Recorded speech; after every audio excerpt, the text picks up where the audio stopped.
നമസ്കാരം. തൊടിയിലെ ചെടി എന്ന പരിപാടിയിലേക്ക് എല്ലാവർക്കും സ്വാഗതം. നമ്മളിന്ന് പരിചയപ്പെടാൻ പോകുന്നത് കറുവപ്പട്ടയെയാണ്. ഭക്ഷണത്തിന് സുഗന്ധവും രുചിയും കൂട്ടാൻ ഉപയോഗിക്കുന്ന കറുവപ്പട്ട ആരോഗ്യത്തിനും അത്യുത്തമം തന്നെ. ഇത് ലോറേസിയ കുടുംബാംഗമാണ്. ഇതിൻ്റെ ശാസ്ത്രനാമം സിന്നമൺ സൈലാനിക്കം എന്നാണ്. സംസ്കൃതത്തിൽ ഇതിനെ ത്വക്ക്, ചോച്ചം, ദാരുസീത എന്നിങ്ങനെ വിളിക്കും.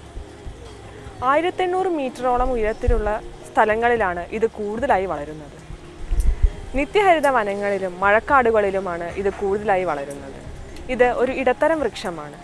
8 മുതൽ 18 മീറ്റർ വരെ ഉയരത്തിൽ വളരുന്ന ഇതിൻ്റെ തടിക്ക് 50 സെൻറ്റിമീറ്ററോളം വ്യാസമുണ്ട്. ഇതിൻ്റെ തൊലി ചുവപ്പ് കലർന്ന ബ്രൗൺ നിറത്തോട് കൂടിയതാണ്. ഇതിൻ്റെ തടി മൃദുവാണ്. ഇലകൾക്ക് ഓവൽ ഷേപ്പാണുള്ളത്. പച്ച നിറത്തിലാണ് കാണുന്നത്. നല്ല തിളക്കമുള്ളതാണ്.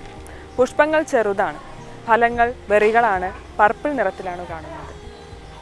ഇതിൻ്റെ തൊലി, തൈലം എന്നിവയാണ് ഔഷധയോഗ്യമായ ഭാഗങ്ങൾ. ഇതിൻ്റെ വേരിന്മേൽ തൊലിയിൽ നിന്നും ഇലയിൽ നിന്നും സുഗന്ധ തൈലം വേർതിരിച്ചെടുക്കും. വേരിന്മേൽ തൊലിയിൽ നിന്നും കിട്ടുന്ന തൈലത്തിൻ്റെ പ്രധാന ഘടകം കർപ്പൂരമാണ്.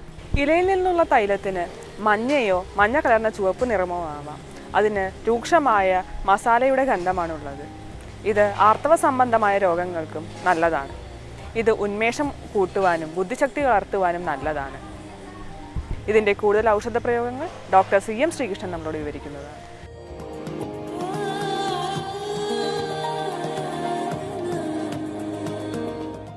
കറുവപ്പട്ട നമ്മൾ ഈ ആഹാരത്തിൽ പാകം ചെയ്യുമ്പോൾ ചേർക്കുന്നതാണ്. ബിരിയാണിയിലാണ് ഏറ്റവും കൂടുതൽ ചേർക്കുക. അതെന്തിനാണ് നിങ്ങൾ ഈ ബിരിയാണി കൊഴുപ്പ് ധാരാളം ഈ നെയ്യൊക്കെ ചേർത്തുണ്ടാക്കുന്നതാണ്. അപ്പോൾ അതിൽ അധികം കൊഴുപ്പ് ശരീരത്തിലേക്ക് വരാതിരിക്കാൻ വേണ്ടി നല്ലോണം ദീപനമാവാൻ വേണ്ടിയിട്ട് ഈ കറുവപ്പട്ട ചേർക്കാം. പ്രത്യേകിച്ച് ഈ ചീത്ത കൊളസ്ട്രോളിന് അത് ഇല്ലാണ്ടാകും. നല്ല കൊളസ്ട്രോളിനെ കൂട്ടും ചെയ്യും. അത് ദീപനമാണത്. അതുപോലെ ഈ വിശപ്പും രുചിയും ഉണ്ടാക്കും. ഈ രുചിയും വിശപ്പും തോന്നാത്ത ആൾക്കാർ ലേശം കറുവപ്പട്ട പൊടിച്ചിട്ട് ലേശം മോരിൽ ചാലിച്ച് കഴിച്ച് കഴിഞ്ഞാൽ 2 ദിവസമേ കഴിക്കണം. നല്ല രുചിയും വിശപ്പും തോന്നും. പിന്നെ ഈ ഗ്യാസ് ട്രബിൾ നല്ലൊരു ഔഷധമാണ്. പിന്നെ ഇതുണ്ടാക്കുന്ന ഈ തൈലങ്ങളുണ്ട്. ഈ കറുവപ്പട്ടയുടെ തൈലം ഈ ത്വക്ക് രോഗത്തിന് വേഗം ചൊറിച്ചിൽ മാറും. പിന്നെ ഈ ആർത്തവ സംബന്ധമായ രോഗങ്ങൾക്ക് ഈ കറുവപ്പട്ട അകത്തേക്കും കൊടുക്കാം, കഷായം വെച്ച് കൊടുക്കാം. ഈ ആർത്തവ സമയത്തെ വേദനയ്ക്കൊക്കെ ഈ കറുവപ്പട്ട കഷായം വെച്ചിട്ട് കൊടുത്തു കഴിഞ്ഞാൽ വേദന അപ്പം നിൽക്കും. അല്ലെങ്കിൽ മോരിൽ തിളപ്പിച്ച് കൊടുക്കാം. പിന്നെ ഈ പല്ല് വേദനയ്ക്ക് ഈ കറുവപ്പട്ട ലേശം ഇങ്ങനെ അരച്ച് വെച്ച് കഴിഞ്ഞാൽ അതിന് കുറച്ച് ശമനം ഉണ്ടാകും.